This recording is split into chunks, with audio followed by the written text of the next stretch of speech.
Welcome to Raven on the Rock, Denver's way to expose unique talent and original music from local artists. With your host, Rockin' Raven. You're going to enjoy what you are about to hear on Raven on the Rock. Brought to you by Rockin' Raven Productions and the Scoop 303.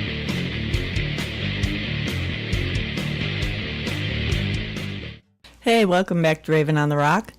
I had a lot of fun last night with Rockin' Pharaohs in here. I had 8 people in this little room.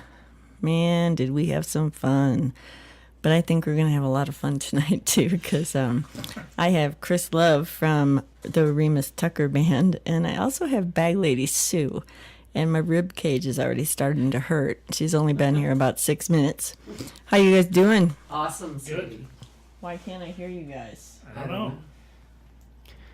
You could earlier. I could earlier. Can you hear me now? I can hear you now. Oh, good. Okay. Oh, There you go. So how you guys doing? doing all right. Yeah? Yeah. I'm always good. Yeah. Always. So you've said.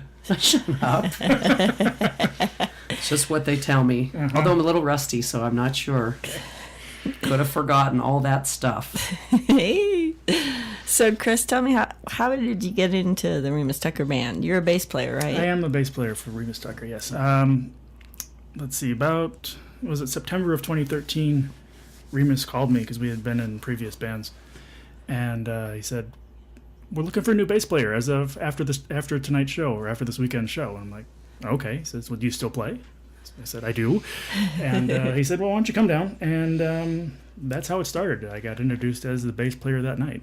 Nice. So here we are, almost 2 years later. Yeah. Okay. Bag Lady Sue, how did you get involved with this band? A friend of ours, Right? who just adores these guys, Right. told me that I should meet them Yeah. and work with them. And so now I did, and I am. Yeah. She's regretting it all the way. No, not at all. No, they're great guys. Yeah. I have been, friends with a lot of bands, and I have to say, and I don't know if this is good publicity or not, but you're the most normal band people I've ever met. Well, And I don't know okay. what that means. Normal by my standards is not necessarily normal This is true. to the rest of the world. This but is true. they're just great guys, and they're very talented, and yeah, they're fun. They're fun to watch. Cool. So I have them working with me on an event, a couple events actually, Yeah. So coming up. how did you get into the whole comedy thing? Oh, goodness. I'll give you the short version. Okay. Ran away from home when I was a kid, very young. Became an exotic dancer. Yay. Whoa. Oh, big fun. Back then it was fun. Now Yeah. it's, I think, and I'll say it, pretty tacky stuff most of the time. But anyway, and my mother dared me to dress like an old homeless person and go up on stage at the strip club when I was 17 years old. And that's how long I've been doing her as an act of any kind. But yeah, so I did it. She dared me, so I did it. And Nice. she bet me $50 it would work, and it did. I made $250 in 5 minutes.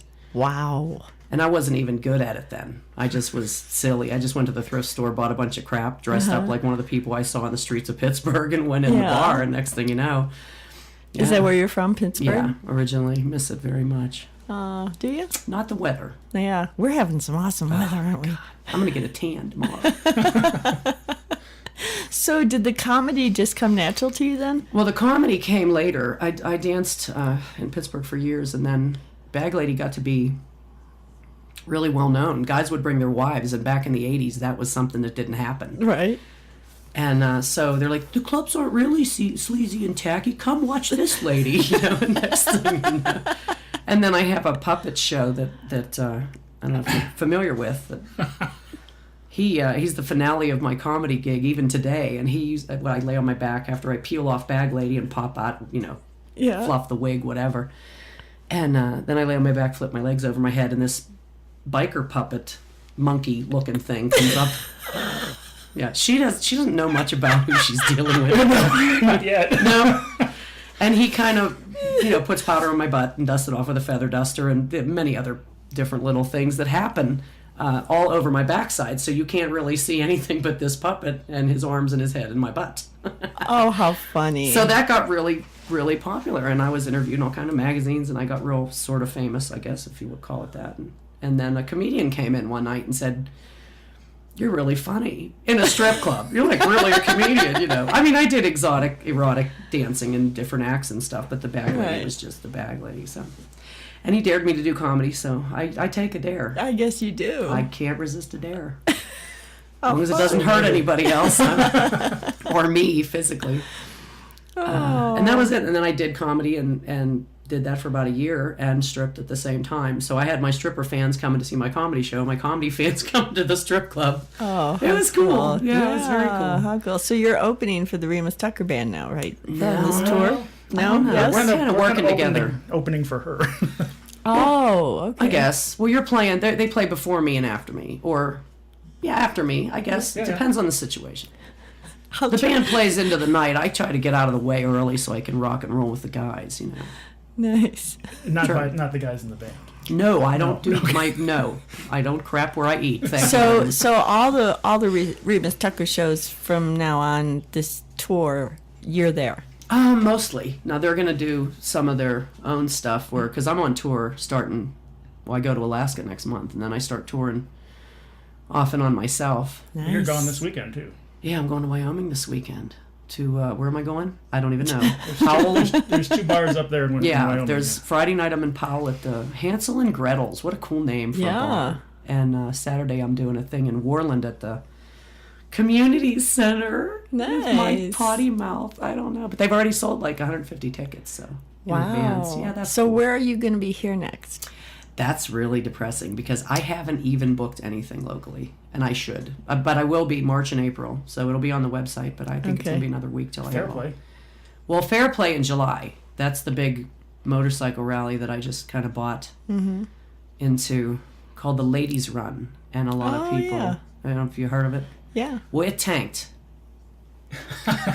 over the past 6 years. It was like 5,000 bikes strong, Yeah. and it was there 27 years, and then some people that didn't have it together didn't keep it going right, and they ran it into the ground. And I'm not afraid to say that if you're listening. You know who you are. Anyway. So I got involved with 2 new ladies, one that owns Thunder Roads magazine, which is a great biker magazine. I love it. She does a great job. But yeah, advertise with her anyway. And so Or yeah, me. or you. Well, you and her should talk. We actually. should. Okay. Yeah. But yeah, so I'm just doing it with them, and it's going to be a lot better this year because I'm doing it. Yeah. Yeah, and I have friends. Lots of Yeah. friends. You do. And Yeah. Remus is playing both. Was it Friday? and Friday Saturday? night at the Park Bar and Yep. Saturday night at the American Legion. We have an exotic male review coming too, girls. Saturday Oh. afternoon, yeah. But it ends in Fair Play. It starts in Denver, down here near where you're at, Right. and On Yeah. the other side of the world. other side of the world. So it'll be wonderful. But my website and the Ladies Run website will have all the information. Okay. So, Chris, Yes. she's from Pennsylvania. Tell everybody where you're from. Where am I from? I'm from all over. I was born in Baltimore. Yeah. Grew up outside Chicago, actually down the street from where you were. And California, Arizona, and then Colorado about 7 or 8 years ago. Wow, you were a traveler. Yeah. Yeah. Went where the job was. Cool. Yeah. What's such a small world? Because when Chris got here, he told me that his mother was my second son's home ec teacher. Oh, It's mine too.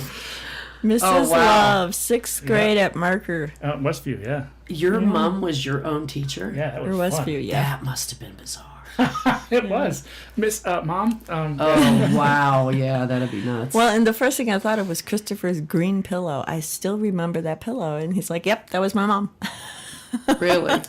Not this Christopher. Oh, son her is son. I'm My thinking, you son. still hug a pillow, son? What's going on?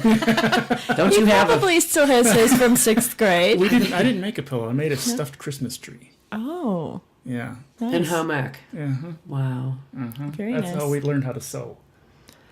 Well, in the same, just like my son, Christopher, this Christopher started with the trombone. Yep. 5th grade with Mr. Olson. Yes. That's an interesting instrument. Yes. I've always found it rather sexual. Of course. Really? Well, the Could get the stroking of the, word the big hand going back and forth. With called a bone. You Yeah. know, think about it. Really. Oh yeah, it is a very sexual instrument. Got your Those who- mouth on it. I mean, come on. Those who play trombone are known as tromboners, you know? Hey, I've known a lot of boners in my day. Just skin flutes, whatever they call Sure. them. I mean, yeah, I'm very instrumental. Piccolos. No piccolo. So then in 8th grade, what happened, Chris? What happened in 8th grade? Oh, I got the bass guitar. Yeah. Yeah, 1986. Got a bass guitar, and then, And that was the year Christopher was born. yeah. Not this Christopher, the other one. My Christopher. Yeah, I got a bass guitar due to the Monkees. Yeah. Dude, you love the Monkees. He loves do the love the monkeys. I used to dig the Monkees. Yeah. I had it for Mickey, which nobody liked Mickey. They didn't think Oh, he was I hot. did. Did you? I didn't Yeah. like the little Davy dude. He was too short for me. Yeah. Yeah, I like him tall. No, I liked Mickey too. I liked them all. I like the way they did the walk. I many a drunken night, my friends and I would do the monkey walk. Yep. That's how While drunk singing we were. I'm a Believer. No, we just tried to stay up. That's just unacceptable. Somebody's ringing. Is it me? Yes. That's they're okay. calling because they heard you on the radio. Yes. I'm like, no kidding, really? Is that really you? You Actually, it haven't is. cussed. Somebody actually is listening. Hi, whoever's calling me, I can't answer the phone right now. This isn't a call-in radio show. Pittsburgh. Pittsburgh. Hi, Pittsburgh. I love Pittsburgh. Is Pittsburgh listening? I think they are. Very because- cool. Yeah, Very nice. very cool. Let me shut this ringer off. Sorry, gang. Well, you know what? We can go to South in New Orleans and play a little Remus Tucker. There you go. And Bag Lady Sue can take her phone call. We All will be right. right back with more Bag Lady Sue and Chris Love.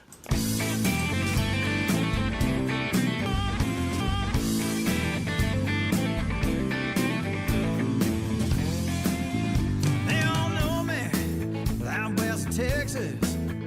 They all know me west of Baton Rouge. But if I ever lose your loving girl, there will be nothing left to lose. Nothing blowing out there but the leaves in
if I ever lose your loving, girl, there will be nothing left to lose. Hey, nothing blowing out there but the leaves in the trees. They ain't blowing, no, there ain't no breeze.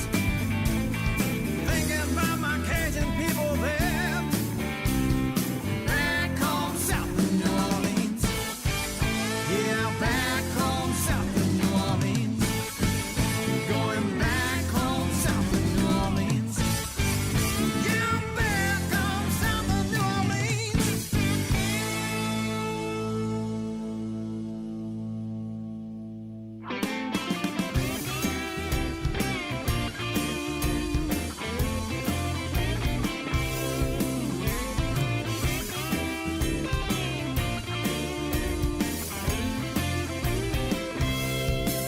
I'm gonna get up early and make sure my shoes shine.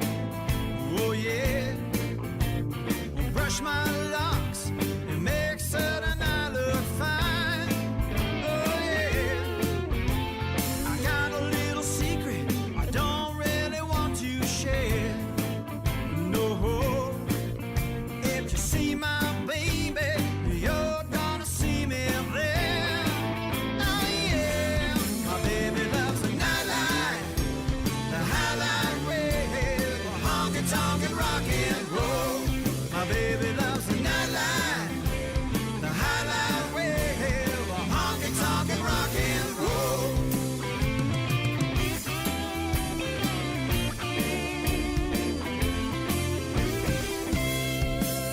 Well, she might wear a red dress, it might be the blue one tonight. You don't know. She might wear the green one, I know she will look just right. Oh yeah. She lives on the rhythm, the slow one and the fast. Uh-huh. When her heart starts thumping, I know I gotta turn up the gas. Oh yeah, my baby loves the nightlife, the highlight rave, the honky tonk and rock and roll. My baby loves the nightlife, the highlight rave,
Pepperdine's integrated approach to business solutions offers you access to an array of products and services through decades of experience, state-of-the-art production processes, as well as inspired technological innovation.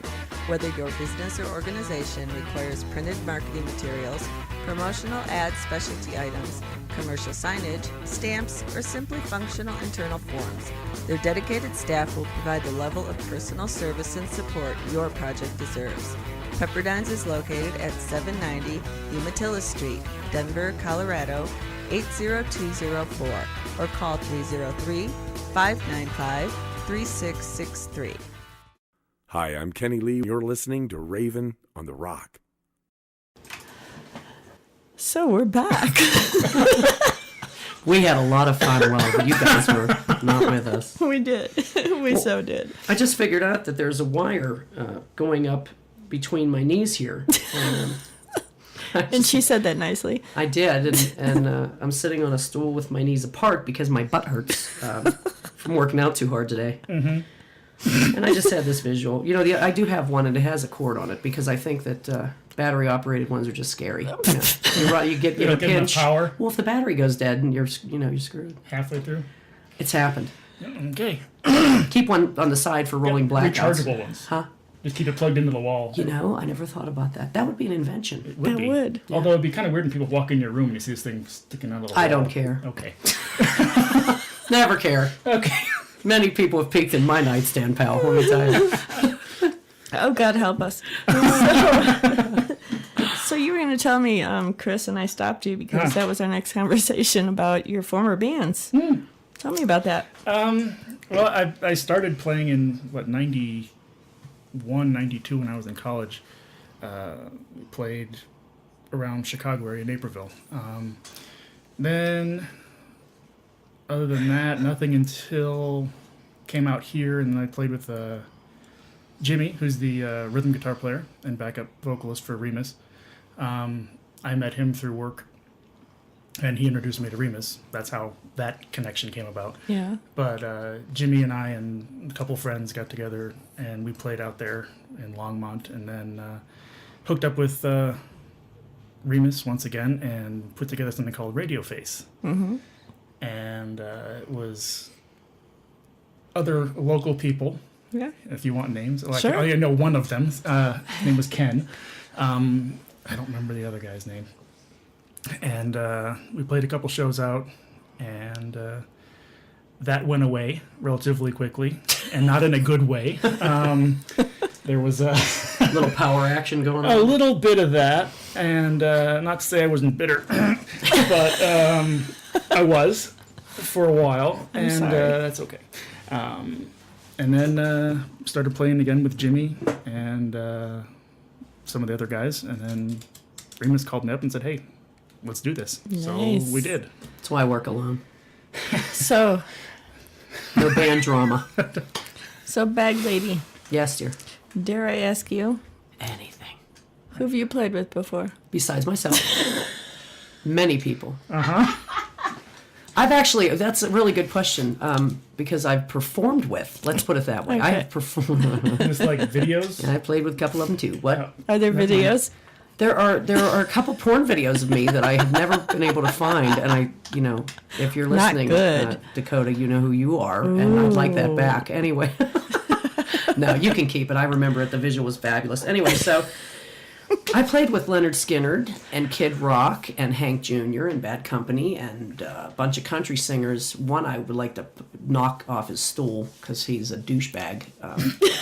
I call him Six Head. Some of you know him as, Mr. Tritt. But anyway, I flicked a quarter at him and said, "Hey, nobody cares." I mean, he was just a jerk to the people that were there in the backstage area, and I just don't like people that think they're... Better than I anybody don't else. like it, I mean, Right. I'm pretty real. Pretty? Well, my reputation is, I think, because I'm pretty honest. I mean, I Right. don't... And I help people. I do. I'd rather... I had a Lamborghini in Vegas last month, but I Yay. drive a 95 GMC. It's... There you go. I'd rather spend my money helping somebody else than Aw. Your troops thing. my troops. I do. Yeah, those of you that don't know, That's like my biggest thing. You do the troops? I've done a couple. I did one. Okay, Chris. Get your mind out of there.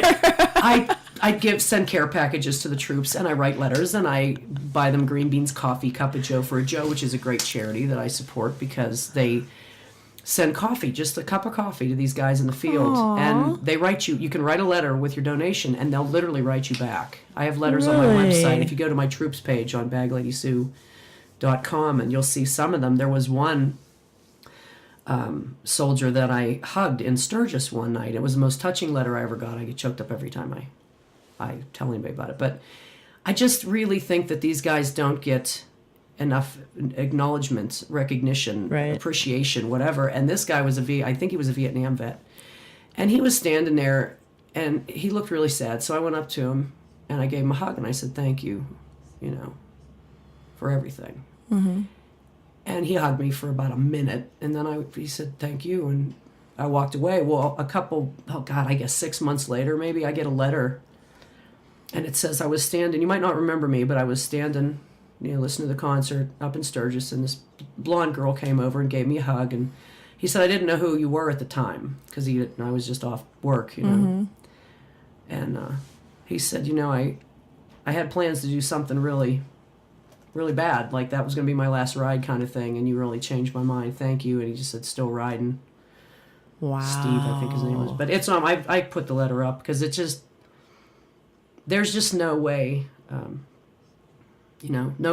people don't appreciate what the freedom we have here. We're all bitching how much Right. freedom we're losing, but when you look around the world, Right. we can sit on the radio and throw the F-bomb, or I can flop my girls out, at a biker rally. And Right. nobody throws me or castrates me, or, it's Right. like, hey, man, we're not in Afghanistan. What the hell? Passing trains. Yeah, so, that's why you got to support them. Have you ever gone out of the country to entertain the troops? I haven't, because I have not been able to find an avenue for that. When there's one group, because the USO won't hear about it. Yeah, I know Chris. He's giving me the face. Chris sent me some information. I'm going to work on it. Sure. This guy is a machine. I just want to say something about Chris Love, people. This guy is a friggin' machine. He can do 72 things at once and do them all perfectly. I can't even, I told him he's lucky he has a good girlfriend, because, I can't imagine if you're that good outside the sack. I can just, if you're listening, if your girlfriend's listening, tell her, kudos, babe. You My gotta parents are probably listening too, but that's okay. I don't know if you're any good. I'm just assuming that since you're good at internet and websites and bands and music and very clean and very handsome I'm going to get under the table now. and very shy. A little. A little shy. But you're a Virgo. Virgos are shy. Yeah. I dig them. Okay. Back to me and you. Yes, back to you. Chris is starting So to you're turn working on 50 going. shades of gray over here. No, purple. You're working on entertaining the troops overseas. I would love to, yeah. But I do a lot of military bases when I can. I've played at base bars, and Yeah. my gigs are military bases and biker rallies and biker type bars and redneck parties, and Yeah. because I'm dirty Right. as hell, and I don't. She feel was bad not about it. available for children's birthday No. parties. No bar mitzvahs, no children's parties. No. Yeah, I have played a senior citizens home twice. Really? Yeah, I cleaned it up a little, but they're Yeah. dirtier than you think. Oh yeah. Oh yeah. I found out a little bit about them old folks. I bet.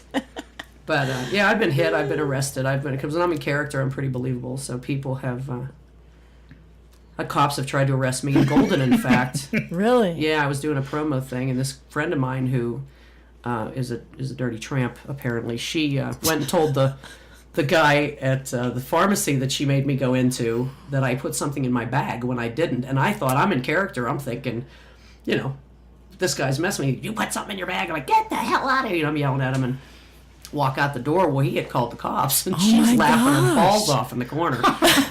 And I don't know any of this. So I walk out. I'm just minding my business. 3 cop cars pull up in back of Voss Drugs down here in Golden, and No. they're like, excuse me, ma'am, where are you from?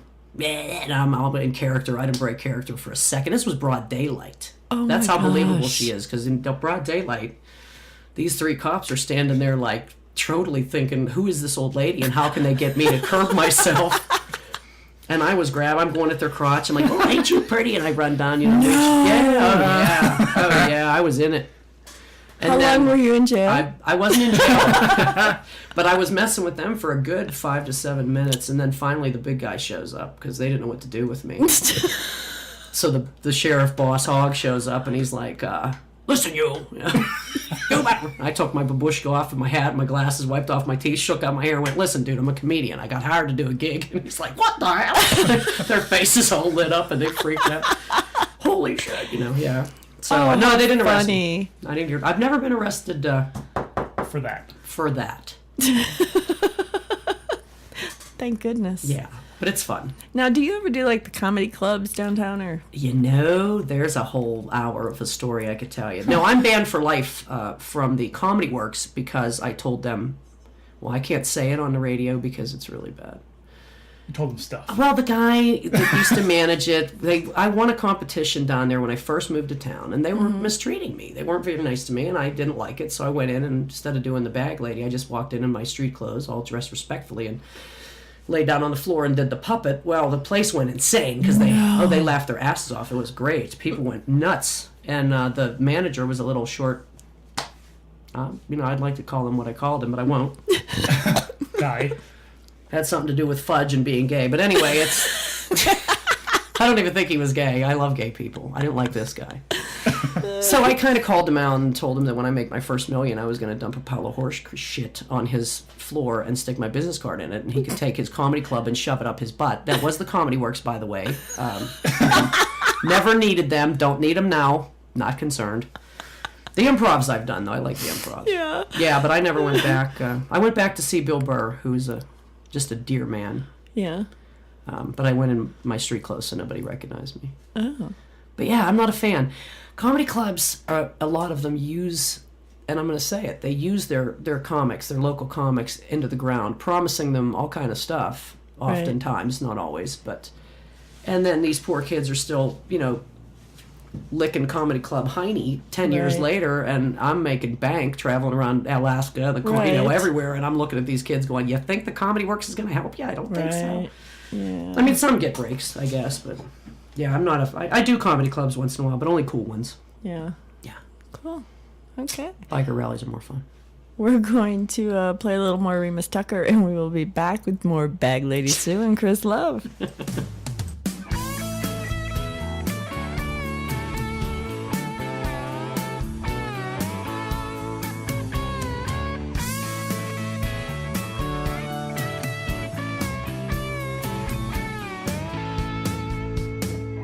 Western Mississippi, where the Delta runs wide, riverbacks to the tide. Little patch of heaven where I call home, where I keep my black hair bone. A whole lot of loving and a Jomo back full is what I keep there to hold. I keep my baby, she keeps me mine. I love my baby there all of the time, 'cause you know that it's midnight on the bayou. Something beside you, yeah.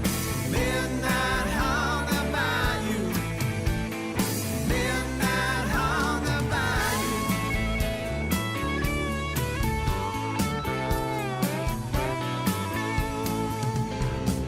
Moon is rising in the western sky. The stars are glowing bright. Breeze is cool, big city sleep. River running slow and deep. Across the water in the swamp on home, laying their hoodoo charm. Listen to the sound of the midnight night as we dance by the firelight, 'cause you know that it's midnight on the bayou. Something beside you, yeah. Midnight on the bayou. Midnight on the bayou.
spring afternoon. When the night comes, fireflies across the skies where lovers lie.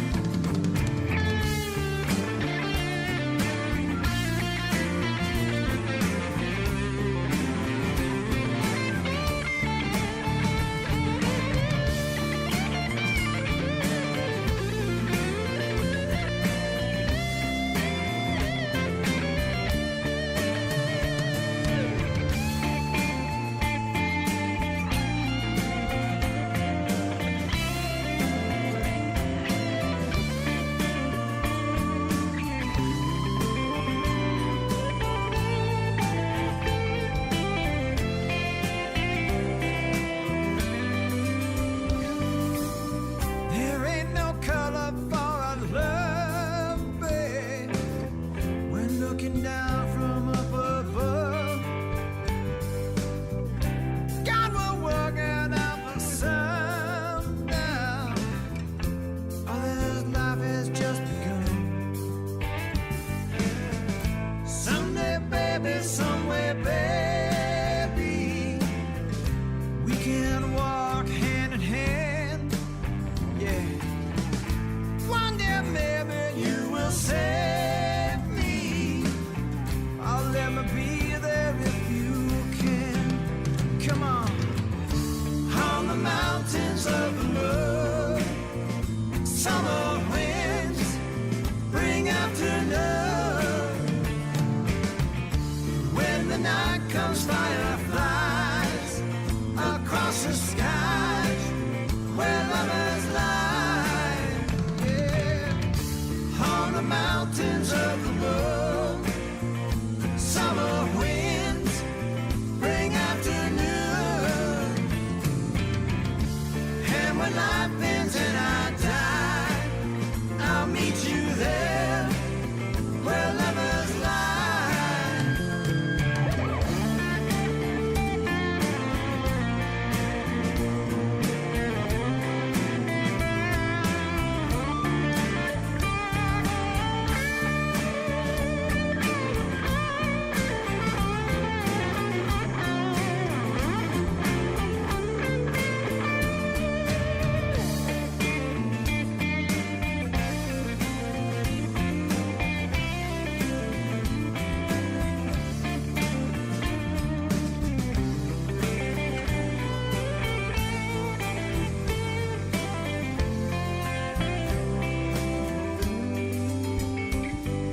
Johnny comes marching home again, hurrah, hurrah.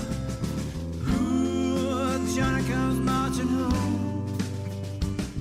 When Johnny comes marching home again, hurrah, hurrah. Ooh, Johnny comes marching home. Johnny comes marching home again, hurrah, hurrah. Ooh, Johnny comes marching home. Johnny comes marching home again, hurrah, hurrah. You're listening to VRDO, your variety station. Visit our website at www.vrdoradio.com. This is Remus Tucker. You're listening to Raven on the Rock, only on VRDO Radio. I didn't know he was here with us. Jeez. Yes, he is here with us. Ah! You know, since you have to leave early, Bag Lady Sue, why don't you do that for me right now, and I'll just edit What, it leave? out. Do what? No. Since you have to leave early, why don't you do that now? What do you want me to do for you, baby? This is Bag Lady Sue, and you're listening to Raven on the Rock. What am I doing? What I just Say said. it. That's it. Just repeat after her. Oh, this is Bag Lady Sue, and you're listening to Raven on the Rock. Perfect. So let's go back a little bit. Tell me about Rooster. Yeah, Rooster. So when the Comedy Works jerked me around and I walked out, I got really drunk and I went down the street, got drunk, came back by the Comedy Works with one hand over my eye because I couldn't see to walk straight. And I handed out all my business cards to the people that were coming out of the club. And they're like, "You got robbed, man," you know, because they blacked the lights, they cut the sound, the room went black. Really? at the end of the puppet show. They're like, uh-oh. So, yeah. Anyway, so after all that drama, and I knew I was never going to play there again, I was really freaked out because I had 2 kids with me and no money and no comedy club now, and I'm in a new town. I'm thinking, good Lord, what am I going to do?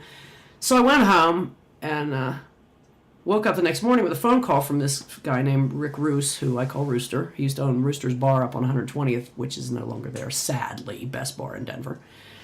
And he says, hey, please tell me you didn't call Tim, what's his name, a blah, blah, blah, what I did call him, which was pretty tacky and colorful. I said, and I levitated off the bed and I said, that dirty son, and I started going off. And he said, calm down, don't worry, I'm going to make you famous. And with that, he did. He ran ads for me in movie theaters. He did tons of PR, tons of advertising in papers and Westwards. And so he had my show at his bar, and he's advertised as Bag Lady Sue, band in Denver.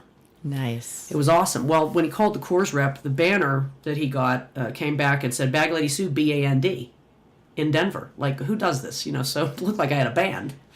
Oh. Yeah, it was bad. I still have that banner. But anyway, the place was packed out around the building, so he had to put speakers outside. And Really? yeah, and that was nice. it. It took off from there, so I still am best friends with him. Nice. And, that was great. Cool. So then I went to just bar after bar and said, hey, I'm really funny. Give me $300 and I'll show you. And they did. And I advertised really, you got to do a lot of work. I mean, everybody has a dream and they want to make all this fame and fortune and all this money, and but they don't want to do the work. Mm-hmm. And overnight successes take 20 years. Trust me. Oh, God, I'm still not there yet, but I've had a hell of a good time. Yeah. So yeah, it's cool. Anyway, that's I know there was more. We were talking when the thing was music was playing, and now I can't remember what the hell I was funny then. Yeah. Well, yeah, you were cussing then. Well, I was. I'm trying to behave because you're sponsors. You got them sponsors. No, that's okay. You're Bag Lady Sue. Well, I am. People that know you just a nasty know bitch. you. People that don't know you will learn you and want to come and see your show. It's really funny because I can't. I was telling Raven earlier. I can't do the voice, the Bag Lady voice, unless I'm in costume. So if I come back again, I'll bring the. I can't do it. Yeah. Yes, you can. No, I can't. I can do that. That's she does it. I can do that part, but I can't do that voice unless I have the. Yeah. It's bizarre. Okay. I can't wait to hear it. Many other things. So, Chris. Yes. What's your favorite song to play? To play? Mm-hmm. Oh, jeez. Do you sing with Remus? I do backups from time to time. Do you? Do you actually back up in the microphone, or do you turn your head like that too, away from the microphone? No, I'm usually my eyes are closed. My eyes are closed. I'm not looking at anyone. Because singing and playing for me is really hard at the same time. Is it? So I hear that from drummers too. That would be hard, I think. Yeah. Yeah, Robert does a pretty good job of that. Our drummer. But he's awesome. Boy, favorite song to play of our stuff. I like our new stuff. Lonely Mile. Haven't heard it yet. No, it's not out yet. We're working on it. Yeah. We're working on some new stuff coming out. Remus promised me he'd come back when that CD's ready. Yep. He's a babe. I got to give Remus kudos. I love him. He's such a character. He's a sweetie. He is that. And he's funny. And the whole band is cute. Yeah. For the chicks out there, I'm just saying, you guys are some good-looking dudes, I'd hit that. No, I'm just kidding. That's what I told my friends. Yeah, so this new band, I'd hit it. Yeah, I'd hit it. I'd bounce on them like a freaking trampoline, boy. There you go. No, I'm actually not a slut. Go ahead, Chris. Sorry. That was the answer to my question. Of our stuff, yes. Lonely Mile. Of other people's stuff, geez, I don't know. No. I was before this. I was more of a rock player. We did, Foo Fighters, and I've done Metallica and things like that. That's what I grew up playing. I mean, Badlands is one of my favorite bands from forever. Yeah. Stevie Ray Vaughan, that kind of stuff. That's what I grew up playing, and then this whole thing was a bit of a shift for me, and it's been a great learning experience, picking up the different style of music. Yeah. Yeah. What would you consider Remus Tucker? The first album was Southern rock. Yeah. Kind of pseudo country sometimes. The newer stuff's a little edgier.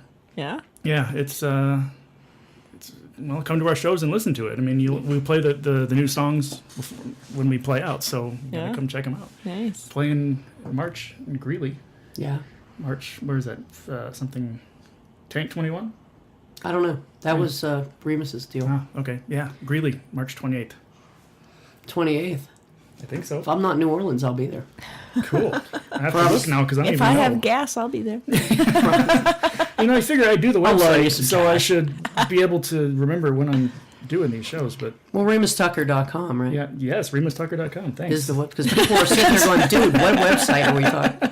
Yes, RemusTucker.com, done by yours truly. And BagLadySue.com, right? Yes, Yeah. and ladiesrun.org. Yeah, the ladies run. That's going to be good, man. We're going to have fun.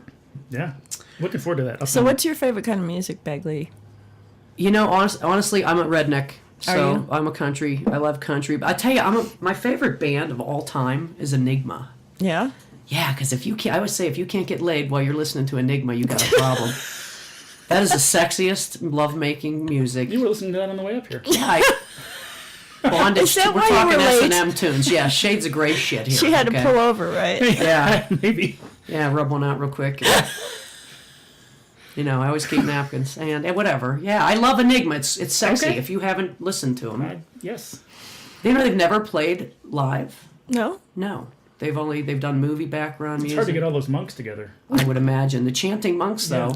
See, because when chicks, I think women, we're getting a little intimate here. That's okay. When women are fooling around, me personally, I can't concentrate on the dude as much when I'm hearing like lyrics. Yeah. So I need that background tunes, you Right. know, with the porn movie beat, you know, don't. No, seriously, I mean, I just can't. Like, it's really weird. I can't do it when there's television on. Forget about it. I need no talking. I mean, I can talk, he can talk, but no other people talking. Yeah. Maybe it's because like I think I'm being watched. So if you find a guy that doesn't want the TV on in bed, that's a good thing. I won't date a guy that wants a TV on in bed. Nice. Yeah, I cut the crap. You know, I'm getting old, and I learned that you know the red flags. You see them, run like hell. You don't think you're going Right. to change. Stop them from waving. Right. You know, if you see it, it's broken. Get out. Yeah. Run.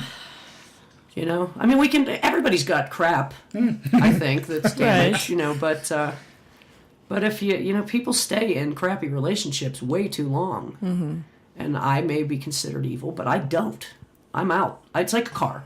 You got a car, it breaks down. Okay, you fix it. You know, keeps breaking down. You're like, oh man, I really love this car, but I can't afford to keep fixing it because it's costing me a little bit too much money. I think I'm just going to get a new one. Sorry, that's just the way it is. I hear you. It's just easier that way. I know. Do you notice, like, when you get older, it's not that we're more picky. I don't even know how to say it. We know have what less you want. tolerance for crap. We just know what's crap, and we just say, you know what, I'm not. When you're young, you figure you got time. I remember dating guys. I knew they were going to be a complete douchebag in the end, but the sex was good. So I'm like, hey, you know, I'll hang. 2-3 years, I'll find a new one, you know. But now it's like, you know, I only got maybe 20 years left, if I'm lucky. Yeah. I'm shooting for turning 100, but that may not happen. Yeah. That's longer than 20 years. I'm on the alkaline juice diet, though. I do look much younger. I got 47 more years. Really? Is that how much I you hope think? so. Yeah. Well, you know, you just don't want to waste time in drama. I don't. And I think, too, you get, you know, because I'm financially secure, I don't need somebody Right. to take care of me. I never really did. But Right. And I think a lot of people just get afraid of the unknown, so they stay and they pass up these amazing opportunities. I mean, I lost the love of my life. I'll never probably love like that again because he could not break free from the drama with his ex. And it was just like, you know what? Right. Still, 10 years later, they're still at it. Right. So I saved myself 10 years of shit Right. by booking. Yeah. Broke my heart, but I had to go. And I think, you know, I think today's younger generation has it better than we did because when I was growing up, it was like the man had his position in a relationship and the woman had hers. Right, And the more, man yeah. did support the woman. Right. And the woman stayed home and raised the kids. Right. And now there's more women out there, younger women that are self-sufficient. Right. And, you know, and they skip that whole step. Yeah. Well, I think men are turning very feminine and women are getting much more masculine, and I think that's creepy. Yeah. It is. But, you know, and women always say to me, well, guys aren't gentlemen anymore. Chris is fixing nice his tits, bra. Chris. But I think seriously, I think that women, and I'm a complete defender of the male. I am. I'm sorry. I mean, women get pissed at me all the time. Like, I love men. Yeah. My grandmother said the only bad man is a man that a woman allows to shit on her. Right. Don't allow it. Right. Ain't gonna happen. Right. And same with men. She's such a bitch. Well, you keep going back, but it's That's so right. good in the sack. Well, no, make your choice, pal. Yeah, people only let you. Well, how did that go? People only treat you the way you let them treat you. It's true. Yeah. And it's just. But the thing is, get your own head together, man. I mean, you got to have your own self together. You can't expect somebody to fix you or complete me. That's the biggest crock of crap I ever heard in my life. I'd have punched. What's his name? Tom Hanks. What was it? Not Hanks. I love Hanks. Tom Cruise. You complete me. I'm gonna slap his face right off. Or no, that was that broad. What's her name? The little mousy chick. Katie? That's the other one. That's the one he was banging. Nicole? The blonde in the movie, Jerry Maguire. Oh, yeah, her. Yeah. She's cute, but Yeah. you complete me. I like that then. You got a good girl. I do. I mean, I only met her once, but she seems cool. Does she complete you, Chris? Yes. Yeah. Yeah. Yeah. Yeah. They're She's kind awesome. of like each other a lot. Really? Yeah. She's 7 days older than me, so we kind of got that going Oh. on. Yeah. Yeah. I'm just gonna date my ass off and be a sleazy hoe for about a year. Hey. I had 2 one-night stands serves in my its purpose. entire life too. In my whole life. Yeah. Everybody thinks I'm, Yeah. just a big hoe, but I'm not. I date a guy like at least a month before I, any of that. Yeah. Yeah. Except this one, but he was really hot. The one with the video. Yeah, Dakota. How you doing, babe? Miss ya. He's actually probably listening. He's awesome. I still love him to this. I love them all. Except my sperm donor for my kid. I won't say it. I'm not a fan. No. No, but We all have he's one got at his least. crosses to bear, but I've been really lucky. Have you had good relationships in your life? Before this one? Well, the long one right before this one, no, that was terrible. Yeah. No, no. That's That a pushed shame. me over the edge. I was in it for 12 years too long. 12 years too long. You damn Virgos stick, boy. Yeah. You do. They Yeah, we're not going to talk about that. What's your sign? What's your sign? I'm a Leo. A Leo. You're a nice... And a Chinese tiger. Oh, boy. Yeah. No, No, I'm not. you're actually really mellow and cool for a Leo, from what I can tell. I am. Leos are great. I always said if I hire women to work for me, either Leos or Virgos. Yeah. Because they are really loyal to those they care about, and they're hard workers. I am loyal. And they're very good in public. Like, they're very vivacious, and they can network, get people to do what they want. You got me down here, I did. and I have a date tonight. I It's know in the you same do. area. It's like that 3 blocks away. I set it up that way. Oh. See, you create your own destiny, bud. Well, she's going to leave early to go on her date. And Yeah, then so what else after the is- show, Chris and I are going to go down there and have coffee and see how it's going. Yeah. They will, too. things They're going to do it, too. Yeah, I'll just stand up in the middle of the restaurant and moon you if I don't like this guy. And I'll have the video ready. Yeah. Cool. Right? You're adorable. We're going to play a little more Remus, and we'll be right back with more Bag Lady Sue and Chris Love.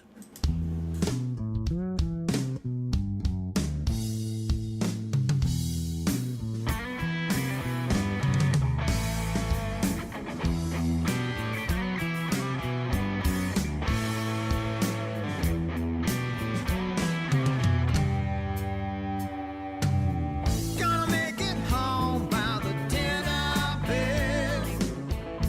I ain't staying out here raising no hell.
Supporting local businesses doesn't stop with the economy. It is all about creating a stable and vibrant community. Stimulate our economy by browsing Rely Local's business directory. Saving money doesn't have to cost you, and you no longer have to weed the coupon books that fill your mailbox. Just print them from Rely Local Littleton. Rely Local has combined online job boards and newspapers to provide you with the most local jobs in the Littleton area. Get connected. We want you to be an active partner in our campaign to rebuild the Littleton economy. Rely Local Littleton, your source for supporting local businesses. Today's Meet a Local leader is Carl Brumert. He's the executive director of the Audubon Society of Greater Denver. Carl's vision is to continue to develop the Audubon Center into a training center for naturalists, outdoor recreationists, and environmental advocates, advancing conservation action and helping residents in the greater Littleton area to become well informed about issues related to their local wildlife and habitats. The Audubon Center breathes life into old buildings that have stood dormant for many decades. Originally part of a 5,000-acre working ranch, the two stone structures were built in the early 1940s, serving as a home for the Atchison family. In 1955, the site was transformed into the headquarters for the Glenn L. Martin Company, now Lockheed Martin. After the flood of 1965, the land became part of the Chatfield Dam construction project and subsequently Chatfield State Park. In 1998, ASGD was invited by Colorado State Parks to create a nature center at the site due to demand for natural science education programs. Colorado State Parks recognized that ASGD has been a leader in environmental conservation in the Denver area since 1969 and has received numerous national awards for its education programs. It was a natural fit for ASGD to begin work on the Nature Center at Chatfield. In 2006, the original farmhouse was transformed into the Nature Center, offering classroom and exhibit space. The stone garage building became an outdoor learning lab. Large overhead doors were added to provide a unique classroom with walls that open into nature. You can contact Carl Brunert about information at 303-973-9530 and located at 9308 South Wadsworth Boulevard, Littleton, Colorado 80128. This is Raven with Eggs and Kegs Radio Show here on VRDO, and you're listening to Rockin' Raven.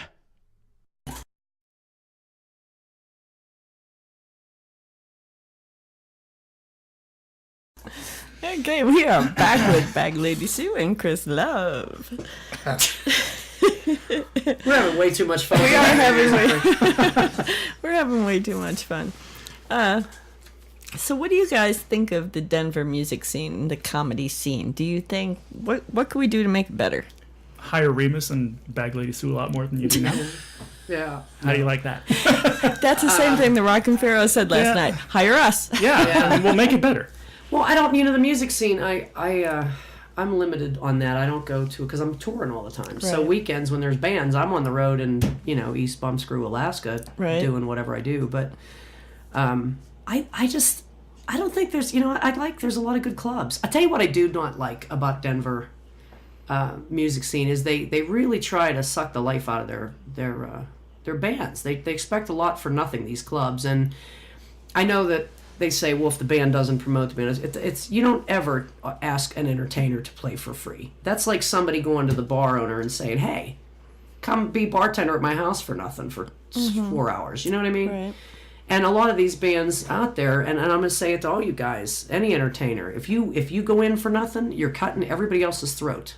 If you play for $100, and if you're good and you play, just I'll do it for nothing. Never, because that was the biggest mistake anybody can make. Because then we can get this band for $200. Well, that's so everybody's screwed. I always pay my entertainers all the time. My friend said that to me last week.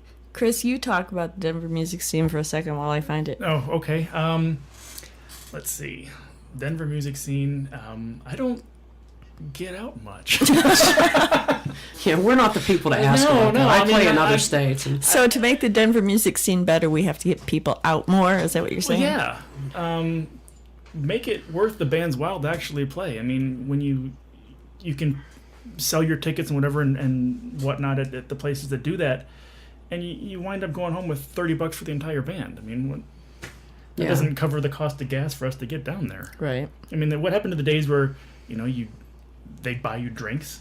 Yeah, they've gotten cheap. The band would get drinks, whatever. Well, some people abuse that. I mean, I've given free booze to some of my acts that I've hired for different events, and, I had to cut them off because it's like, well, dude. There's a limit. I mean...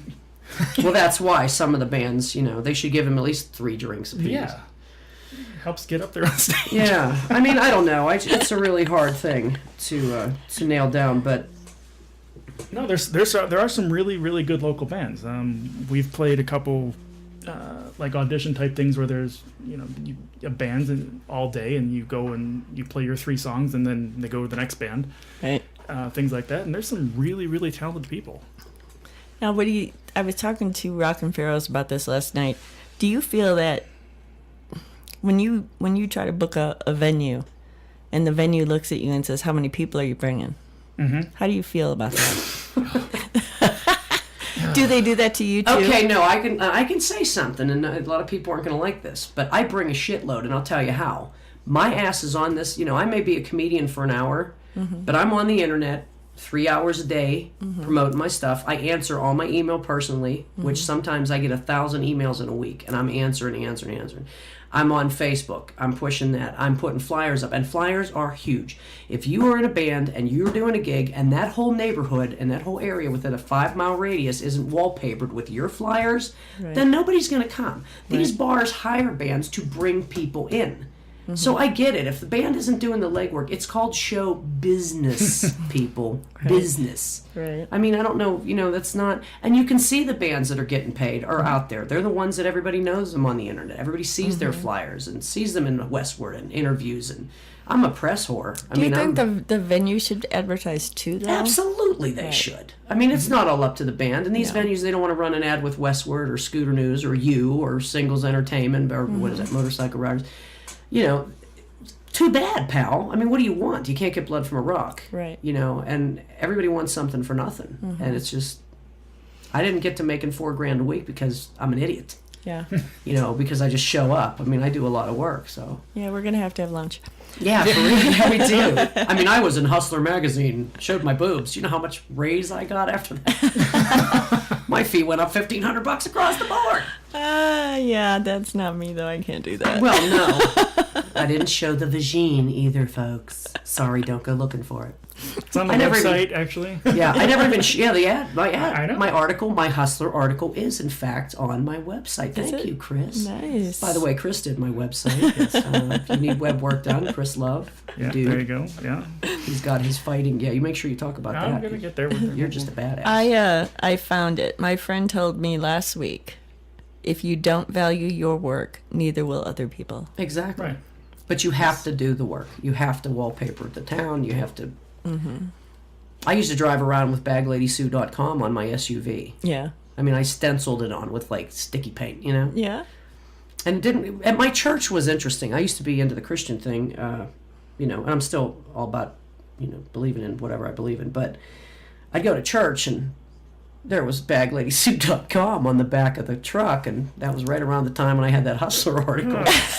All the church people are Googling me going, oh my goodness, she goes to our church. Now, let's try to figure this one out. Now, how could she be a Christian if she says fuck and talks about oral sex and does it a lot with guys that she's not married to? Oh, good Lord. The church is going to burn down. It wasn't a Catholic church, was it? It was Christian. Oh, okay. Same difference, but really Yeah. not. I mean, I don't know. I don't know the technical...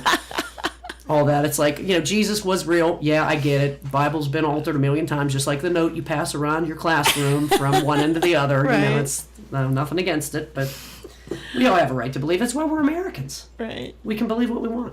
Right. Just don't shove everybody else's crap up everybody else. Thank you. Yes, yeah. I totally believe other people are open to their opinions and how they feel and want to believe, because I had an epiphany and I totally believe what I believe now, which also opened my eyes to other people believing what they believe. Exactly.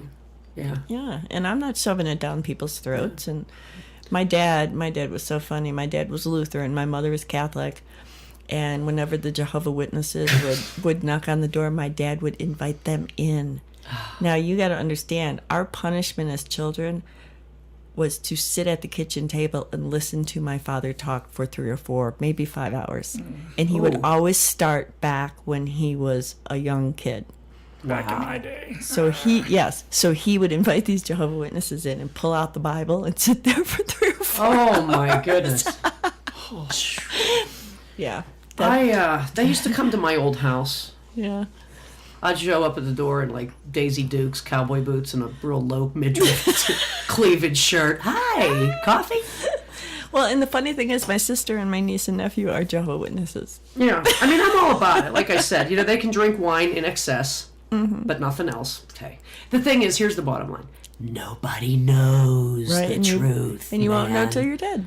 Yeah, exactly. I've seen ghosts. Speaking of wine, my first wedding, Catholic wedding. I guess I was stupid and naive, but I thought that in that chalice was grape juice. Well, I'm up at the altar in my nice white dress, and this priest hands me this chalice to take a drink of, and it's flipping wine. Oh, no. I almost spit it out all over. Wow. See, they are winos, all of them. Yeah, that's right. So what do you guys do for hobbies? Drink. Screw. Ride horses and Harleys and look at hot men in cowboy boots and Wrangler jeans. Yeah. Wow. Yeah, I don't do those. You know? Really? No. You don't do any of that, yeah. No, I don't. What do you do, Chris? Well, I fix guitars. I have a business that fixes guitars. I sell firearms, and I do training on firearms, and also martial arts. I have a martial arts school up in Brighton. I've been doing martial arts, specifically Japanese jiu-jitsu. So if the martial arts don't work, then you pull the gun out? What? Yeah, How's it work? No. Hey, he's good enough that he doesn't need the gun. Yes, yeah. So I'm I've been taking a class. 22 years in, so I've been doing it for a long time. Martial arts? Yeah. Wow. Yeah. He's so unassuming, though. You wouldn't know it. Yeah. Yeah. Like what a badass he is. Yeah. So I teach women's classes. I teach pilots. I do a class for the airlines for counterterrorism on the aircraft. Really? I do. How interesting. Yeah. I feel safer flying already. He's a hottie, man. He's got it going on, this guy. Yeah, so I do that Yeah. once a month for the new pilots, and I get my ass whooped for several hours and teach them how to take people out in the airplane. Okay, tell me the funniest story. Have you actually gotten hurt, or has a woman that- taken you down? It Come on, was tell us. actually. It was a pilot's class. When I first started doing them, they're usually the ratio of men to women in the class is like, I think the most women I've ever had in the class was 2 out of a class of up to 30. Yeah. So I brought the women out to demonstrate the last piece that I do, and they're supposed to take me down using what I've shown them. Right. So I'm like, all right, now here's what you're going to do, and here's how it's going to happen. So I turned around, and she kneed me right in the nuts. Dropped me. Awesome. Oh, from then on, I started wearing a cup. Good for you. That's awesome. Yeah. She passed the class, right? She did. I almost passed out, but I bet. it was amusing. I bring that up every time, and the women are always the most aggressive when you do that. Yeah. They always go right there. And See, I've never ever in my entire life kicked a guy in the. I did I run haven't one either. over. I ran one over with my van once.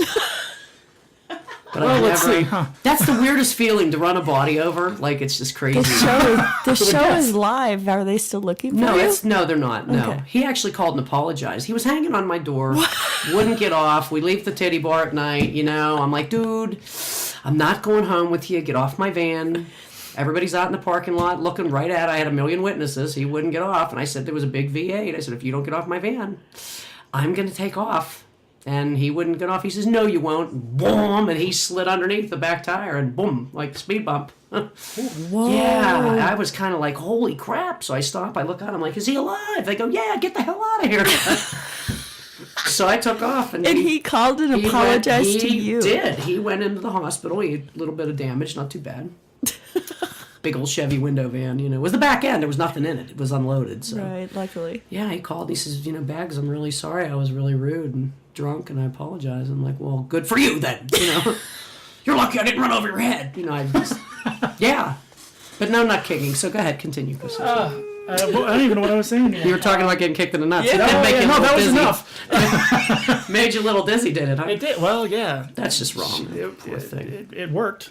But no, normally the training, when I do that scenario twice, once without me teaching them what's going to happen, and it takes them 3 to 4 minutes and probably between 2 and 5 people to get me on the ground and restrained. Wow. And then I teach them how to do it, and they can do it in under a minute with 2 people. Wow. I want my daughter to take your class. Well, because I don't want to have to kill someone, and I would. You know, I wanna say something that I learned in Illinois, and you might have Illinois. You may have still been living there when this happened. I'm pretty sure it happened in Chicago. Some lady got raped because she went out to her car in the parking lot, and some guy was hiding underneath her car. Wow. And when she went to open the door, he grabbed her legs and took her out. So now I always walk in the dark, walking up to my car, I look under it first. Wow, good call. You know, I've never thought of that. I look in the back seat all the time. Mm-hmm. Yeah. Where are your keys when you walk up to your car?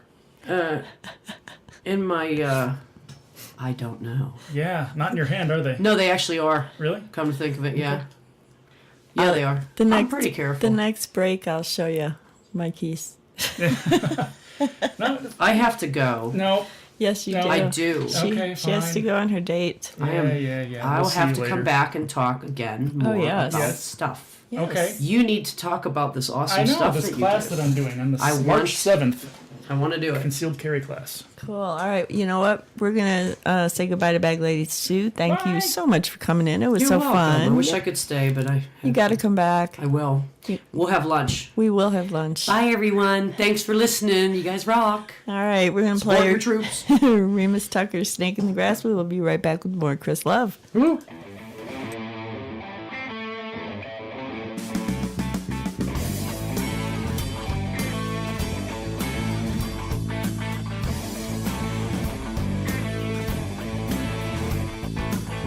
Me and the band coming back from a break, just like always, we was running late. Bartender, boss man, looking on, bigger plan that'll make it strong.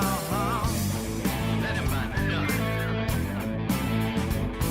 We was tearing down and looking around. Please let the boss like another drink down. Came in a day and the boss would say, "Don't be getting any of your pay.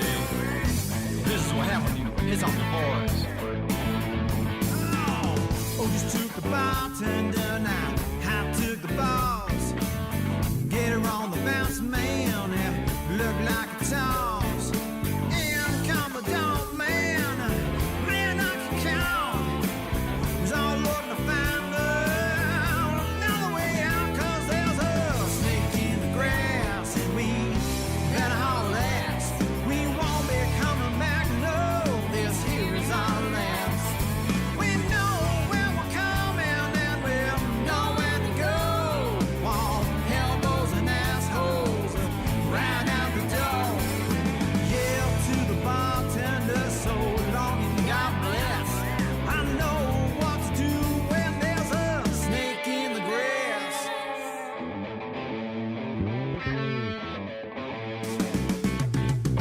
I don't want to make a move.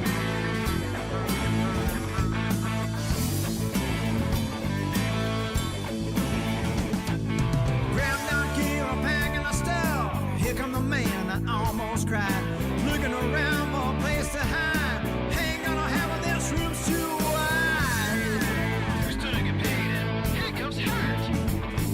Sunday morning, getting ready for church. Landlord coming, packing a gun. No past night, left me in a lunch. Got no money, gotta make a run. Let's end this thing. Oh, that slumlord man got my mic and my stand. Said them's my tools. I can't lose a man. I grabbed him back. He was on the attack. I jumped out the window. Yeah, you kissed my ass 'cause you're a snake in the grass. And I better haul ass. Said I won't be coming back. No, this here is my last. I know when I'm coming and I know when to go. Two elbows and assholes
This is Remus Tucker. You're listening to Raven on the Rock, only on VRDO Radio.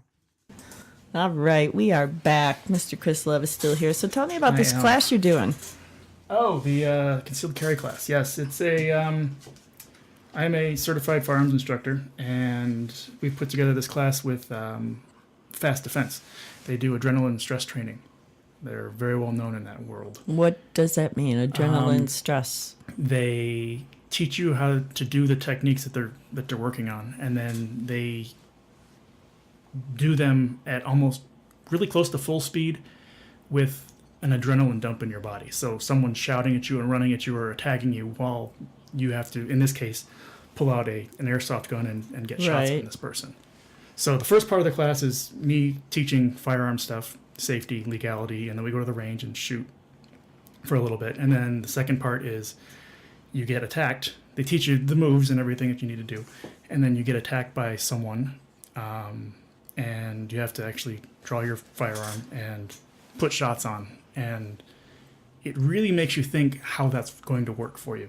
Mm-hmm. Some people do it really, really well. Mm-hmm. Even people who've never shot before. And they can get it out. They can get all the shots on.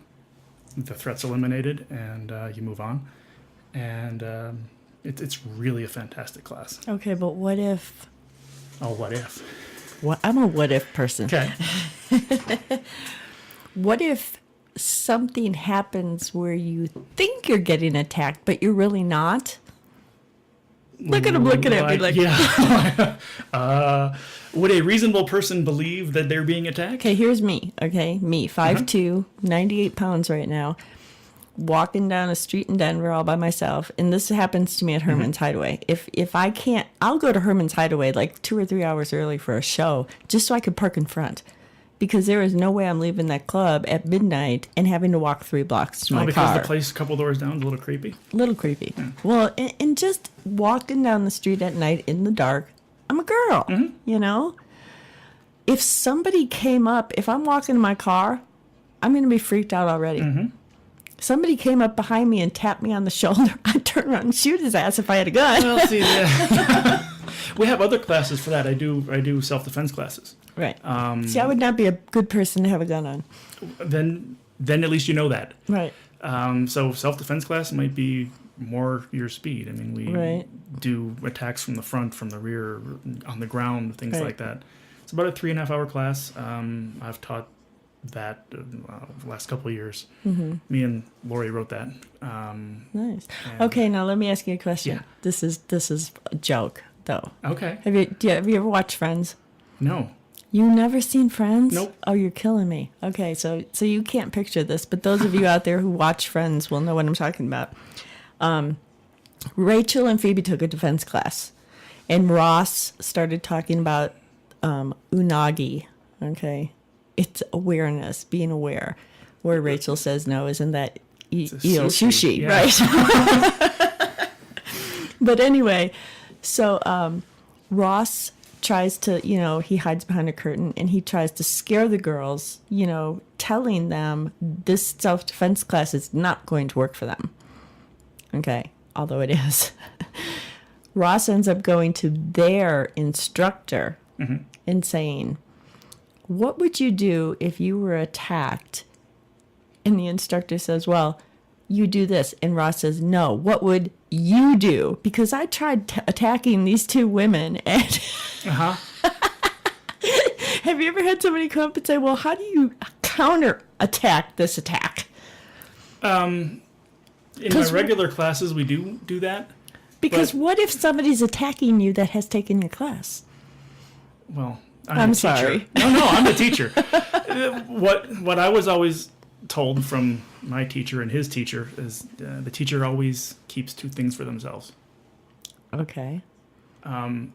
If I'm teaching it, I know my subject really well. And if I just taught you this and you're going to try to attack me, you're probably not going to be very confident in it, especially attacking someone who's teaching it. Right. So there's going to be that. I mean, there's the whole sensei power thing, which is a real thing, being someone that is referred to as sensei. Right. There's a power disparity there, even though my classes are very informal.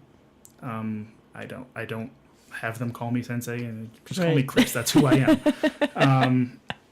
The kids, when I taught kids, then they can call me sensei. That's fine. But now, would I be able to take you out if you didn't know what you knew? If you taught me what you knew, but you didn't know what you knew? Oh yeah, it's quick. I'd be able to take you out. It's very quick. We teach. I teach like 12-year-olds and up. It's women's self-defense class. Really? Yeah. It's fun. I bet. And you get to beat the crap out of me. I get to put on all this gear, and I'll take all types of shots: knees and head, butts and elbows, and you now have a cup. I do. It's actually titanium blend, so whoa, it would do more damage. Yeah, it hurts to kick it for sure. I bet. But no, I've done that for a long time. So when are these classes, and where are they at? The next firearms class, I've got the regular NRA 8-hour class coming up on the 21st of February, and then this one that I was talking about with the stress shooting part at the end, that's March 7th. So that's more than 8 hours? Or it's 8 hours. It's two separate pieces put together, and it's about 8 hours. So you don't do this Monday through Friday. You have like seminars that people can, advance notice and. Yes, yeah, they're advertised on my websites, level5combatsystems.com or targetsandtuners.com, and I'll put those on my archive page too. Cool. What was I going to say? I don't know. I don't know either. Your classes, we were talking about when. Classes. If people have a group of 4, then I will put on a firearms class so you can get your concealed carry permit. Oh. So that's what these classes are for. When you finish the class, you get credentials to go to your sheriff's office and say, "Here, I've taken this class. It meets the credentials," and then you get your picture taken, pay your money, you get your fingerprints, and then they send you your permit. Okay. Yeah. So it's all up to you. To the person. I mean, you don't have to get your permit. Well, you don't have to pass them either, do you? I don't. No. So it's all up to you. It is. Well, it's up to the person. I mean, they have to have the, as they say, the knowledge, skill, and ability. Right. I mean, if I don't think you would be a person who would not be good with carrying a firearm, I would not. I'll tell you. Well, now right that you tell me that, I would not let you pass that. I would give you a certificate for passing the class, but that would not. Right. But, yeah. So yes, it is up to me. But I mean, I've got the credentials, and the sheriff's departments know me. She did it, but I do not trust her. Yeah. I mean, hopefully you trust yourself enough to say, no, I shouldn't carry that. Mm-hmm. But this isn't a firearms class. Right. Nor is it a firearms show. So how long have you been doing this? Oh, God, I've been shooting since I was 21. Yeah. So 21 years. What made you start doing that? Shooting? Yeah. Because I thought it would be fun. I was living in Arizona at the time, and I had weekends free, so I'd go out and shoot snakes. No, I've never shot anything that moved other than skeet, which are clay targets that you throw up in the air. But no, I don't hunt. I don't do any of that. Well, I used to go fishing in the spillways of Louisiana with my brother-in-law, and one thing you must have in the boat is a gun. Yeah. Yes. And I saw him shoot a snake that was coming out of a tree almost on my head. Oh, well. Well, at least you got over your head. Yes. Yeah, and then we never had any problems with alligators. We had, I wanted to bring it home so bad. A little baby alligator following our boat. It was so cute. Yeah. Yeah, until it grows up. That's the decoy. They're like, oh, look, just put your hand in there to pick it up, and you got mama gator. Yeah, just like the front of the album. We got the gator on there. Yeah. So also the self-defense class, what made you get into that? Oh, God. I started doing martial arts when I was 20. Because? Is this cool? Well... Was it a girl, Chris? It was not. It was not. It was, one, because as a kid I always wanted to do something martial arty. Yeah. But at that point, your only option was karate at the rec center. Oh, wait. You grew up during the Ninja Turtle thing, didn't you? Before that. That's my brothers, my younger brothers, and were the Ninja Turtle thing. But okay. So I always wanted to do something, and to be completely honest, I was one who was picked on and shoved into lockers and whatnot throughout school. Aww. So that kind of helped push me towards that. And then later on in life, I served evictions, and I had jobs that those skills Came in handy. Yeah. So I started taking classes in Arizona, and then moved back to Illinois, and then continued doing them, and now I teach. Nice. I think there's only one person in Colorado ranked higher than me. Have you ever heard any stories of women that have they contacted you after and say, you know what, you saved my life? Kids, I've had their parents come and say that, thank you for teaching my kids this stuff. They've been able to help each other out instead of getting bullied and whatnot. Nice. I've had, there were 2 teen girls that were in my class a while back, and one of them said, thank you for teaching me this. I was always really scared in school, and now I can hold up my head and walk down the hallway and be confident in what I'm doing. Let's see. So it's not only a physical thing that you're teaching; it's a mental. Oh, it is, definitely. Yeah. Yeah. And Cool. it's a confidence thing. It's I mean, sure, there's a physical ability, and just being able. I mean, some of the techniques are difficult, and you look at that and go, I'd never be able to do that. And then once you do it, you're like, oh, I did it. Hell, I can do all this kind of stuff. And it's empowering for sure. And then when we do like the regular self-defense classes, I weigh almost 200 pounds, and women your size are able to take me down without a problem. Nice. So I mean, even ground stuff like rapey type things. I mean, we go over some of that stuff. Good. Yay. And it helps. Yeah. All right. Well, we're going to go to a commercial and a song, another Remus song, Your Love Cuts, and we will be right back with more Chris Love. You're listening to VRDO, your variety station. Visit our website at www.vrdoradio.com.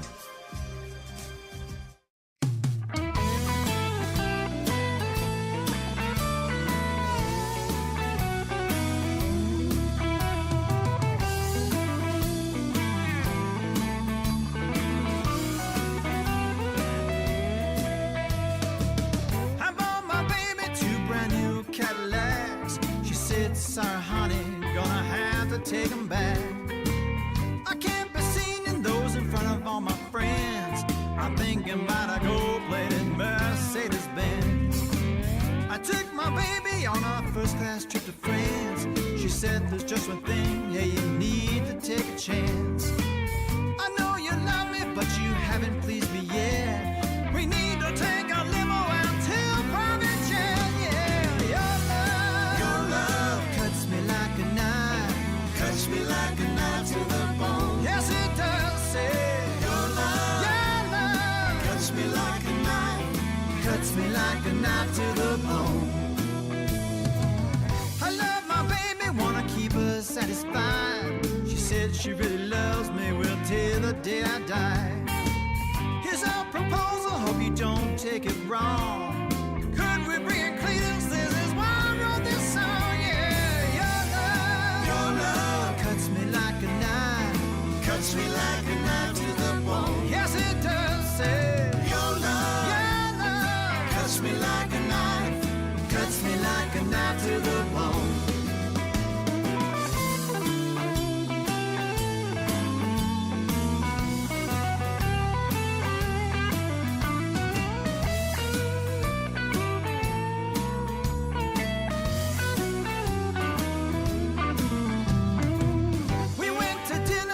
Caviar and champagne. I said, can I ask a favor? She said, if you make it plain. You say you love me, but do you like me too? She gave me a look and said, that's just too much for me to do. Well, your love cuts me like a knife, cuts me like a knife to the bone. Yes, it does. Well, your love cuts me like a knife, cuts me like a knife to the bone.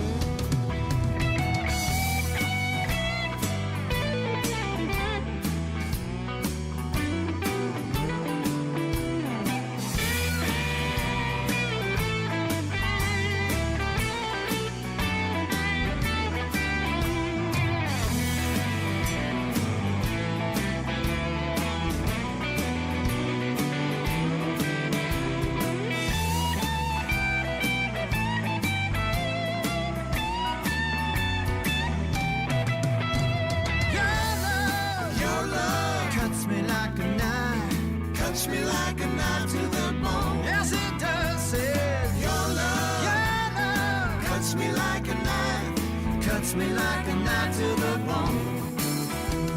Your love cuts me like a knife, cuts me like a knife to the bone. Yes, it does. Says your love cuts me like a knife, cuts me like a knife to the bone.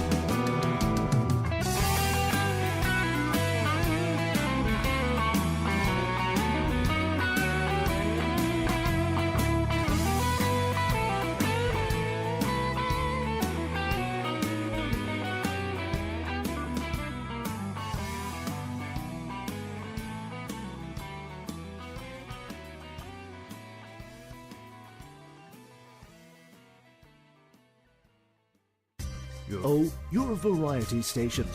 Visit our website at www.vrdoradio.com.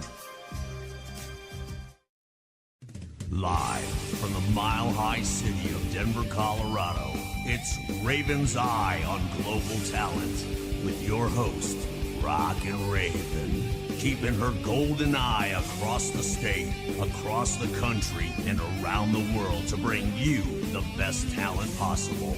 And now, here's your host, Rockin' Raven. All right, tonight's song is coming from California. It's actually called California by a lady, well, a young woman named Ariel. Here she is with California.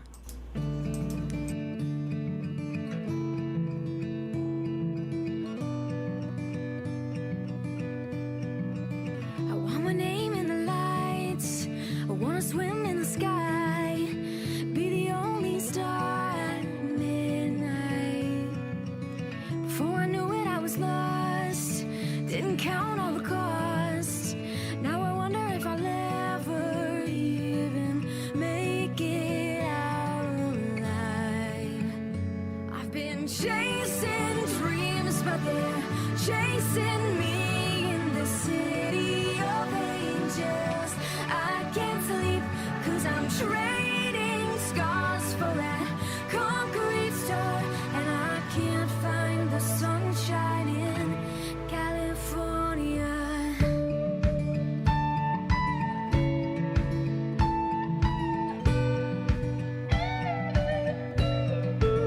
I only wanted to be me, had the best intentions. I was scattered in all directions. It was more than I could take. I would bend just to break. Falling apart was never my plan, but now I understand. I've been chasing dreams, but they're chasing me in the city of angels. I can't sleep, 'cause I'm trading scars for that concrete star, and I can't find the sunshine in California.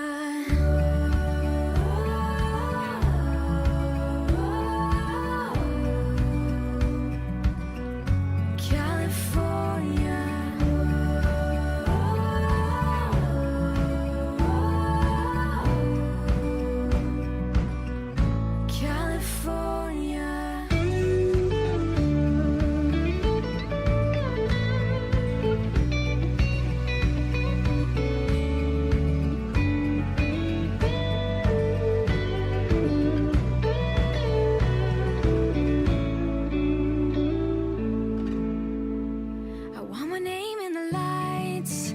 I wanna swim in the sky, be the only star at midnight. I've been chasing dreams, but they're chasing me in the city of angels. I can't sleep, 'cause I'm trading scars for that concrete star, and I can't find the sunshine in California.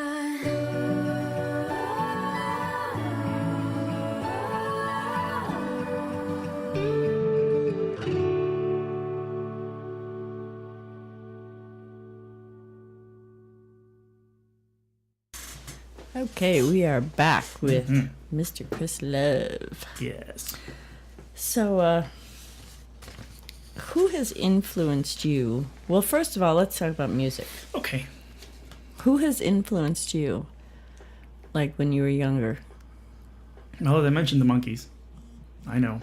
Yes. And that's great. I think that's awesome. Yeah, they were one of the earlier exposures to music that I had. I mean, I watched them all the time on TV and What whatnot. about the Partridge Family? I watched the show. It just didn't work for me. No? No. Outside of that, I started getting into music about 4th grade.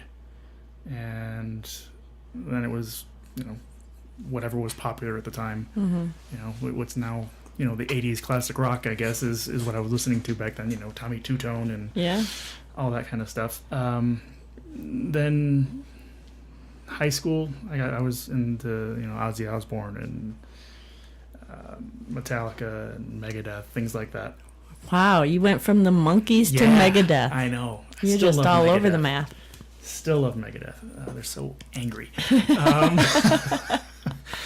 Let's see.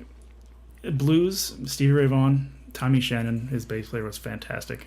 I actually saw his last show, the one where he died up in Alpine Valley. I was there that night. Really? That was creepy. Wow. Yeah. So I saw him on his last show with Eric Clapton and Robert Cray and Buddy Guy. It was a fantastic show. Yeah. And then let's see, Greg Chassain from Badlands, fantastic bass player. Black Sabbath, huge Black Sabbath fan. Yeah. Big Kiss fan. Anybody. I get influenced by anyone. I mean, I listen to something like that last song. It's like, okay, cool bass line. Not typically my style of music, but there's something to learn from all of it. Right. So I don't have a specific person that's like, I play like Flea. Yeah. I wish I could play like Flea. I wish I could play like Billy Sheehan. Yeah. I can't. But sure, they influence me. Right. Well, that's like VRDO is a variety station. Every day he plays, a different genre. And then on my show, I play all the genres. Just because I'm not a genre-specific person myself. If you write a good song and you sound good and that song moves me, I'm going to like that song. Yeah.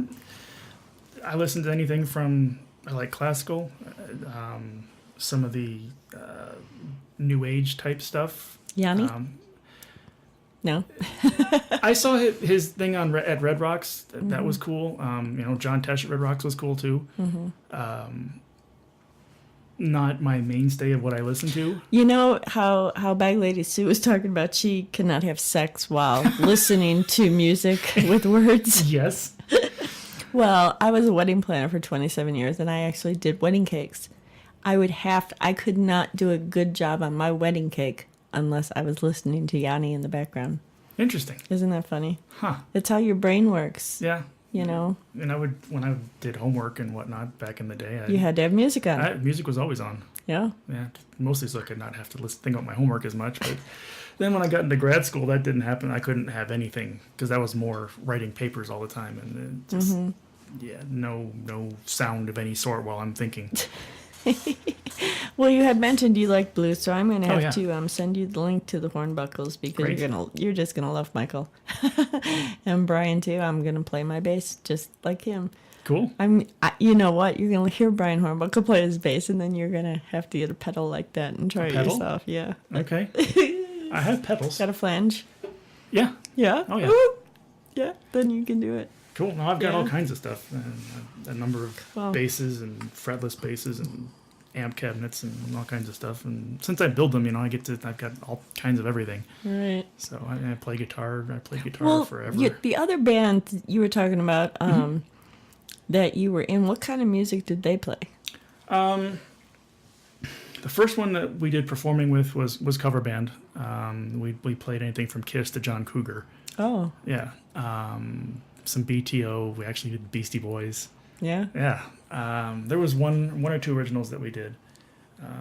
Everything else was, Foo Fighters. We played Tool. We played,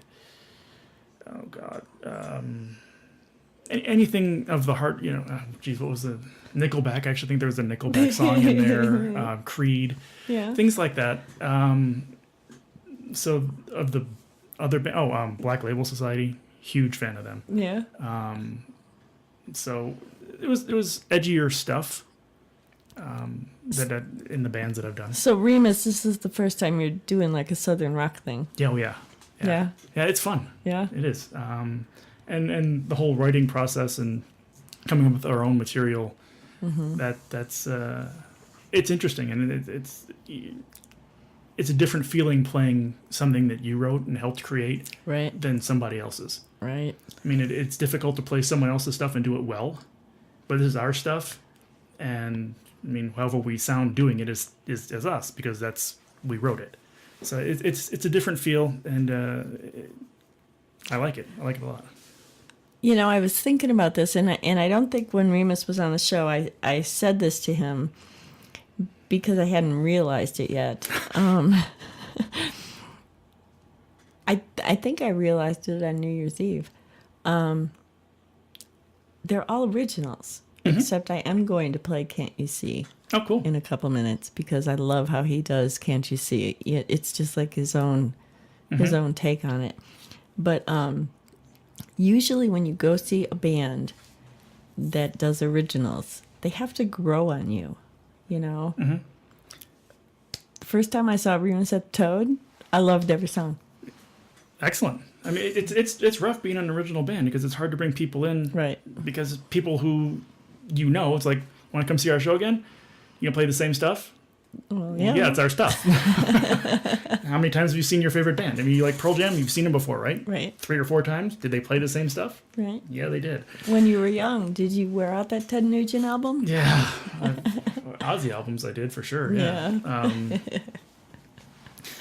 But, yeah, no, the other one that he does really well is the Zeppelin song, What Is and What Should Never Be. Mm-hmm. We do a really good version of that. I mean, he's got a fantastic voice. I don't have that one, though. No? He didn't send me that one. What? Yeah. I have it on video somewhere.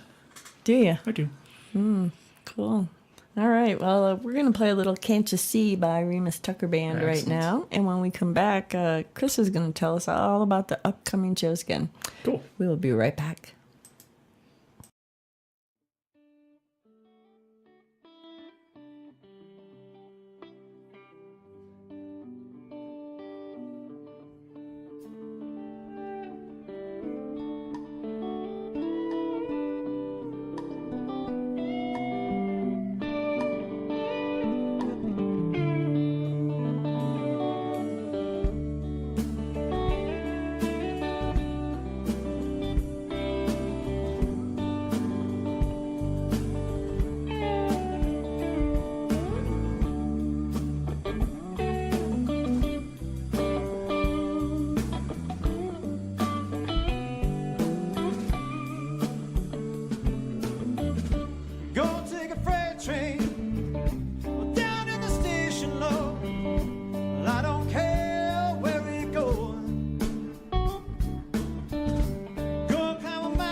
Yes, that was the Remus Tucker Band with their version of Can't You See. Chris said they still do that one. We do. Nice. Yeah, we do that, and we do some Zeppelin, and who else do we do? ZZ Top from time to time. Yeah. It's the gabapentin. Yeah, you were talking about it. Now I've lost my mind. Everybody knows, that I was on that because I would say, I'm so sorry. They put me on this gabapentin and I cannot remember anything. And I have just mentioned it to Chris, and he was on it once too when he had elbow surgery. So he knows what I'm talking about. So tell us. What are we telling me? Tell us where we can come and see the Remus Tucker Band soon. Soon, okay. Let's see. The 28th of March, we're playing in Greeley at Fort 21. Okay. And then the 16th of May, we're playing in Salt Lake City at a Catholic schoolgirl run for a motorcycle group. Oh. Yeah. Yeah, I don't think Emma's going to make it there. Yeah. Let's see. Up in Fairplay on the 10th and the 11th of July. Let's see. On the 10th, we're playing at the Park Bar. And on the 11th, they're playing at the American Legion. That's a ladies' run, right? That is the ladies' run. So all of those who ride need to go to this. Yes. It's a weekend event. I mean, go to ladiesrun.org and check it out. It's supporting some good causes. Okay. I would put that one on my link, too, on your archive page. Cool. Yeah. So, thank you so much for thank you. coming in. It was fun. It was a hoot. Yes, it was a fun night. And thanks for bringing Bag Lady Sue with you. Oh, yeah. That was fun. And tell Remus I'm still waiting on doing that song with him. Okay. And he needs to come back in when that CD's ready. Yes. Well, yes. He mentioned that before I came down here. He's like, when we get that out, we'll come back. Can't wait. You can come back with him. Oh, well, thank you. Yeah. I'm not banned. All right. Yes, we will try to get all. How many guys are there? 5. 5, yeah. Jimmy, Robert, Paul, Remus, and was that 5? Did I miss somebody? Robert, Paul, Jimmy. You missed you. Me and Remus, yes. Robert, Paul, Jimmy, Ringo, and yeah. Yeah, so we'll get all 5 of you in here because I had 8 people in here last night and it was fun. So, all right. So, you guys have a wonderfully fun but safe weekend. And a butt safe weekend? A butt safe weekend, yes. I'm not touching that one.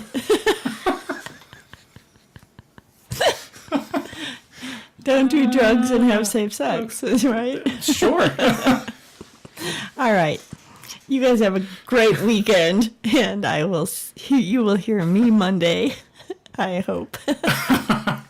And always remember, only you can make your dreams come true. And prevent forest fires. That's our show for today. I hope you enjoyed it, and I hope you'll be back. Raven on the Rock is brought to you by Rockin' Raven Productions and the Scoop 303. I'd like to give a shout out to our musical credits for our intro, The World Famous Johnsons, our exit, Garco, and our Raven Raps commercial by Michael Hornbuckle. I'd like to thank Rely Local Littleton for sponsoring us, and you can check out all our advertisers on the left side of our website, ravenontherock.com. I'd also like to thank all the amazing musicians in Denver and around the world for sharing their music with us.